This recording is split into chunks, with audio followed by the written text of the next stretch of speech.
Hi friends, मेरे digital classes में आप लोग का बहुत बहुत स्वागत करता हूं। तो फ्रेंड्स, हमारे भारत के इतिहास के हमारा दूसरा पार्ट है। पहला पार्ट कल का डल चुका है।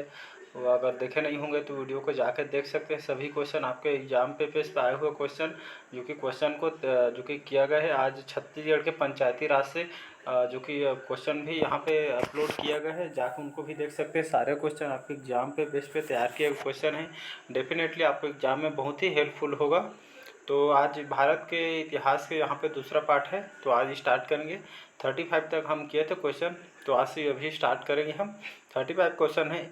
इस स्थलों के उत्खनन से प्राप्त मोहरों निम्नलिखित किस पशु का सर्वाधिक उत्कीर्ण मिला था? तो आपका शेर, घोड़ा, बैल, हाथी। तो इसका सी ऑप्शन सही हो जाएगा आपके बैल। तो स्थलों के उत्खनन से प्राप्त मोहरों में आपका जो बैल है, इस पशु का सर्वाधिक उत्कीर्ण हुआ है आपके यहाँ से। तो इसका सी ऑप्शन सही हो जाएगा। अगला क्वेश्चन देखते हैं। 36 है। हड़प्पा में एक उन्नत जल प्रबंधन प्रणाली का पता चलता है। कहाँ से पता चलता है? आपके धौलावीरा, लोथल, कालीबंगन में या आलिमगीरपुर में। तो इसका फर्स्ट ऑप्शन सही हो जाएगा। धौलावीरा में आपके हड़प्पा के जो जल प्रबंधन प्रणाली का पता चलता है आपके धौलावीरा से। तो इसका ए ऑप्शन सही हो जाएगा। याद रखिए, क्वेश्चन इंपॉर्टेंट है, पूछा गया क्वेश्चन है। 37 है। हड़प्पा की मिट्टी के बर्तनों पर सामान्यतः किस रंग का उपयोग हुआ था? तो आपका लाल, हरा, पान या नीला। तो इसका फर्स्ट ऑप्शन सही हो जाएगा लाल। तो हड़प्पा की मिट्टी के जो बर्तनों पर जो कि आपके लाल रंग का उपयोग किया गया था। जो हड़प्पा के जो मिट्टी के बर्तन उस समय उन लोग का था, तो इसमें लाल रंग के उपयोग किया करते थे। इसका ए ऑप्शन सही हो जाएगा। अगला क्वेश्चन देखते हैं। सिंधु घाटी सभ्यता के लोग विश्वास किस पे करते थे? तो आत्म ब्रह्म में, कर्म कांड में, यज्ञ में या मातृ शक्ति में। तो इसका डी ऑप्शन सही हो जाएगा। मातृ शक्ति में सिंधु घाटी के लोग विश्वास करते थे आपने मातृ शक्ति में। तो इसका डी ऑप्शन सही हो जाएगा। अगला क्वेश्चन है 39। किस पशु के अवशेष सिंधु घाटी सभ्यता से प्राप्त नहीं हुए हैं? तो यहाँ पे शेर, घोड़ा, गाय, हाथी।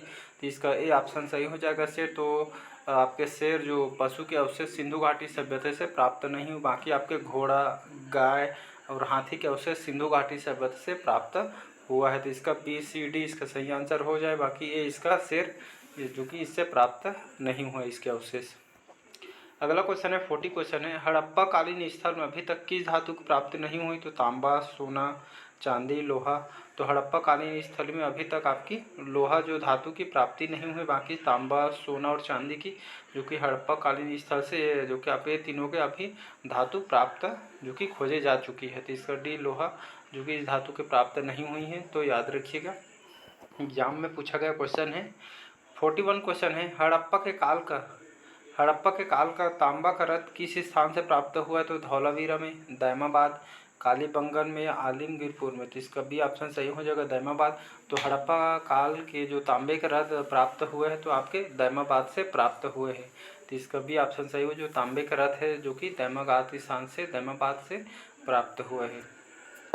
तो इसका बी ऑप्शन सही हो जाएगा। अगला क्वेश्चन देखते हैं। निम्नलिखित कौन सा कथन सिंधु सभ्यता के लोगों का सही चित्रण करता है? तो इसका बी ऑप्शन सही हो जाएगा।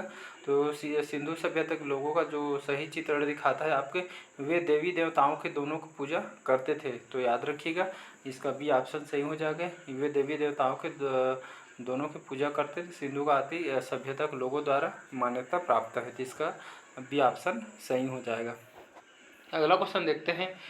सिंधु क्षेत्र में हुआ जिसे ग्रीक या यूनान के लोग किस नाम से पुकारा जाता था? तो आपके सिंडन, कॉटन, ए और बी दोनों या डी है हड़प्पा। तो इसका ए ऑप्शन सही हो जाएगा, सिंडन।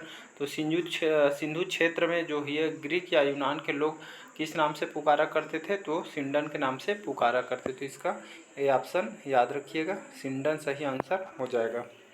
44 क्वेश्चन है। मोहनजोदड़ो से जो कि प्राप्त पशुपति शिव, आद्य शिव मोहर में किन किन जानवरों का अंकन हुआ है? तो आपके व्याघ्र एवं हाथी, गैंडा एवं भैंसा, हिरण या डी है इनमें से कोई नहीं। तो इसका डी ऑप्शन सही हो जाएगा। मोहनजोदड़ो जो प्राप्त पशुपति शिव, आद्य शिव मोहर में जो कि किन किन जानवरों का अंकन हुआ था, तो इसका कोई भी इसका आंसर नहीं आएगा। तो इसका डी इनमें से आप इसका डी इसका सही आंसर हो। तो यहाँ से आपके व्याघ्र एवं हाथी, गैंडा एवं भैंसा और हिरण, तो इनमें से सभी जो कि इन जानवरों को अंकन प्राप्त हुआ है। तो याद रखिएगा, इसका डी ऑप्शन सही हो जाएगा। अगला क्वेश्चन देखते हैं। निम्नलिखित कौन सी फसल हड़प्पा कालीन लोगों द्वारा उत्पादित नहीं किया जाती थी। तो आपके जौ, दालें, चावल, गेहूँ, तो इसका भी ऑप्शन आप सही हो जाएगा। तो इसमें से दालें जो कि यह फसल आपके हड़प्पा कालीन लोगों द्वारा उत्पादित या उत्पादन नहीं करते थे दाल का। बाकी जौ और चावल और गेहूँ उन लोगों का मुख्य व्यवसाय था हड़प्पा कालीन लोगों का, जो कि वहाँ उत्पादन किया करते थे जौ, गेहूँ और चावल का। बाकी दाल का जो कि हड़प्पा काल में जो कि उत्पादित नहीं किया जाता था। नेक्स्ट क्वेश्चन देखते हैं। 46 है, हड़प्पा कालीन लोगों के नगरों में घरों के विन्यास के लिए कौन सी पद्धति अपनाई थी? तो कमल पुष्प की आकृति का, गोलाकार आकृति में, या ग्रिड पद्धति में, या त्रिभुजाकार आकृति में? तो इसका सी ऑप्शन सही हो जाएगा, ग्रिड पद्धति में। तो हड़प्पा कालीन लोगों के जो नगरों को, घरों के विन्यास के लिए आपका ग्रिड पद्धति जो कि इनके द्वारा अपनाई गई थी। तो इसका ग्रिड पद्धति याद रखिएगा, जो कि घरों के विन्यास के लिए यह पद्धति अपनाई जाती थी। तो इसका सी ऑप्शन सही हो जाएगा। अगला क्वेश्चन देखते हैं। पूर्व वैदिक या ऋग वैदिक संस्कृति काल किसे माना जाता है? तो इसका बी ऑप्शन सही हो जाएगा, सॉरी इसका ए ऑप्शन सही हो जाएगा। 1500 ईसा पूर्व से 1000 ईसा पूर्व, जो कि यहाँ आपका पूर्व वैदिक या ऋग वैदिक संस्कृति का काल माना जाता है। तो याद रखिए डेट को, 1500 ईसा पूर्व से 1000 ईसा पूर्व आपके पूर्व वैदिक काल और ऋग वैदिक काल संस्कृति का काल माना जाता है। अगला क्वेश्चन है, उत्तर वैदिक संस्कृति काल किसे माना जाता है? तो आपका ये जो कि यहाँ पे निश्चित नहीं किया गया है, तो यहाँ पे निश्चित नहीं किया गया है, ये इसका आंसर। अगला क्वेश्चन देखते हैं। इनमें से किस फसल का ज्ञान वैदिक काल के लोगों को नहीं था? तो जौ, गेहूँ, चावल, तंबाकू। तो इसका डी ऑप्शन सही हो जाएगा, तंबाकू। तो जो कि इस फसल का ज्ञान वैदिक काल के लोगों को इसका ज्ञान नहीं था, तंबाकू। बाकी जौ, गेहूँ और चावल जो कि वैदिक काल के लोगों को इसका ज्ञान था, बाकी तंबाकू को नहीं था। क्वेश्चन आया हुआ क्वेश्चन पीएससी में, तो तंबाकू को याद रखिएगा। वेदों की संख्या कितनी है? तो 2, 3, 4 या 5। तो वेदों की टोटल 4 संख्या याद रखिएगा, सभी को पता होगा। तो वेदों की संख्या 4 है, याद रखिएगा। कमेंट बॉक्स में कमेंट करके बताइए 4 वेदों के नाम। अगला क्वेश्चन देखते हैं। सूचियों को सूची 2 से मिला। तो यहाँ पे दिया गया है ए, बी, सी और डी। तो यहाँ पे यजुर्वेद संगीत में स्त्रोत, यजुर्वेद आपके स्त्रोत या कर्मकांड, और सामवेद जो कि तंत्र मंत्र वशीकरण, और अथर्ववेद से स्त्रात एवं प्रार्थनाएं। तो आपका जो सामवेद है उसका आ जाएगा आपका संगीतमय स्त्रोत हो जाएगा, और आपका अथर्ववेद जो कि आपके तंत्र मंत्र वशीकरण का हो जाएगा, और यजुर्वेद का हो जाएगा आपका अथर्ववेद में आपके जो कि स्त्रात्र एवं प्रार्थनाएं आ जाएगा। अथर्ववेद का जो कि आपका मंत्र और वशीकरण का आ जाएगा, तो इसका मैच हो जाएगा। अगला क्वेश्चन देखते हैं। भारत के राज चिन्ह में प्रयुक्त होने वाले शब्द सत्यमेव जयते किस उपनिषद में जो कि लिए गए हैं? तो इसका ये ऑप्शन सही हो जाएगा, मुंडक उपनिषद। तो भारत के राज चिन्ह में जो प्रयुक्त होने वाला सत्य जो शब्द है सत्यमेव जयते आपके मुंडक उपनिषद से लिया गया है। क्वेश्चन कई बार एग्जाम में पूछा गया क्वेश्चन है, अक्सर रिपीट होने वाला क्वेश्चन है। तो मुंडक उपनिषद से जो कि सत्यमेव जयते इस उपनिषद से लिया गया है, याद रखिएगा। अगला क्वेश्चन है 53। ऋग वैदिक आर्यों का मुख्य व्यवसाय क्या था? तो कृषि, पशुपालन, शिक्षा, व्यवसाय। तो ऋग वैदिक आर्यों का मुख्य व्यवसाय क्या था? तो उनका पशुपालन उनका मुख्य व्यवसाय था ऋग्वेद आर्यों का। तो मुख्य व्यवसाय आपका पशुपालन हो जाएगा, बी ऑप्शन। अगला क्वेश्चन देखते हैं। किस वेद में जादुई, माया और वशीकरण का वर्णन है? तो आपके अथर्ववेद में जो कि इस अथर्ववेद में आपको वेद में जो कि जादुई, माया और आपका वशीकरण का आपका अथर्ववेद में इसका वर्णन किया गया, तो इसका डी ऑप्शन सही हो जाएगा। अगला क्वेश्चन है। आर्य शब्द इंगित करता है, तो किसको इंगित करता है? तो आपके श्रेष्ठ जो वंश को जो कि यहाँ पे आर्य शब्द इंगित करता है, तो आपके श्रेष्ठ वंश को यहाँ पे इंगित करता है आर्य शब्द में। तो इसका 55 का बी ऑप्शन सही हो जाएगा, आर्य शब्द इंगित करता है श्रेष्ठ वंश को, तो इसका बी ऑप्शन सही हो जाएगा। अगला क्वेश्चन है।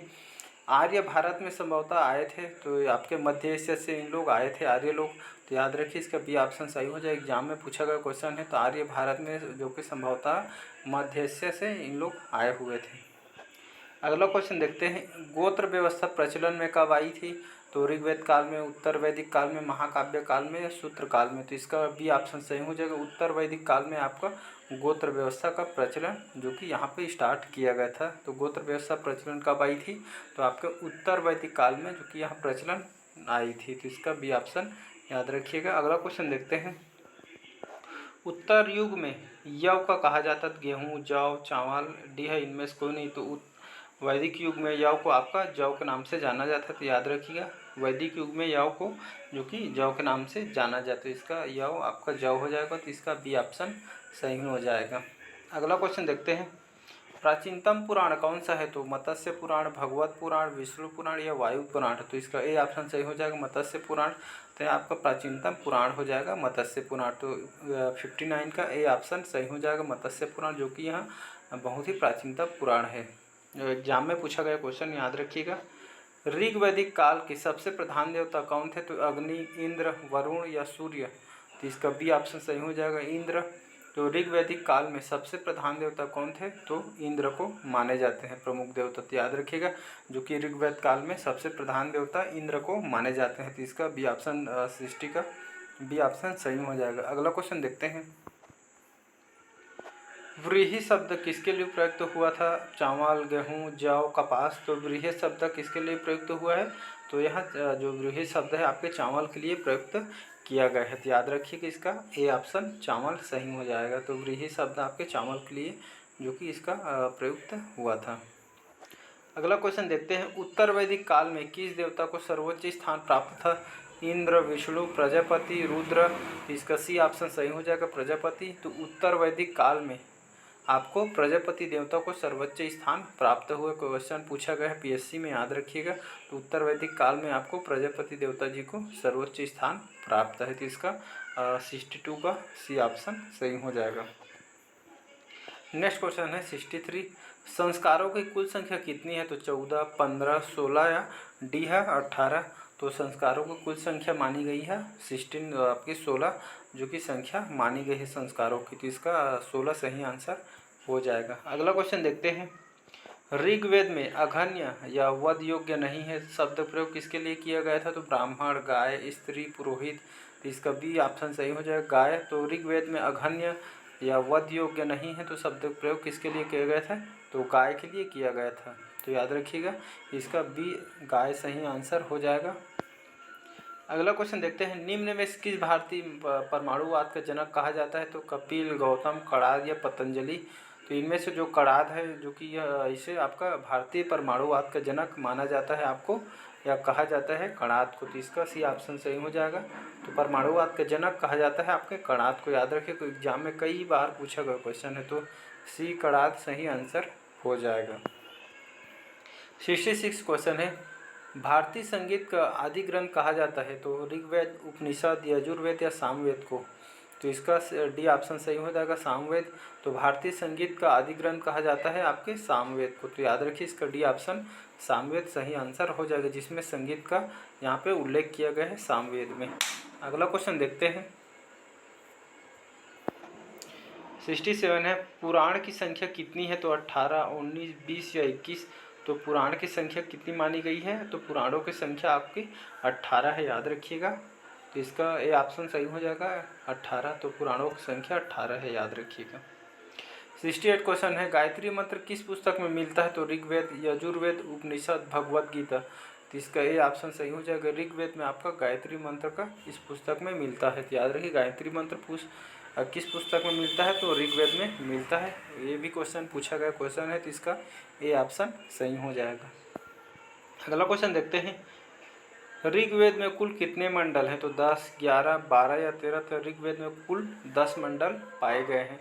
तो इसका सी ऑप्शन आपका ए ऑप्शन सही हो जाएगा 10, याद रखिएगा। अगला क्वेश्चन देखते हैं, वैदिक काल में व्यास नदी को किस नाम से जाना जाता है? तो विपाशा, क्रम, गोमती या गुम्फा। तो इसका ए ऑप्शन सही हो जाए विपाशा। तो वैदिक काल में व्यास नदी को आपको किस नाम से पुकारा जाता था? तो आपका विपाशा के नाम से इसको जाना जाता था। वैदिक काल में व्यास नदी को विपाशा, याद रखिएगा। इसका ए ऑप्शन सही हो जाएगा।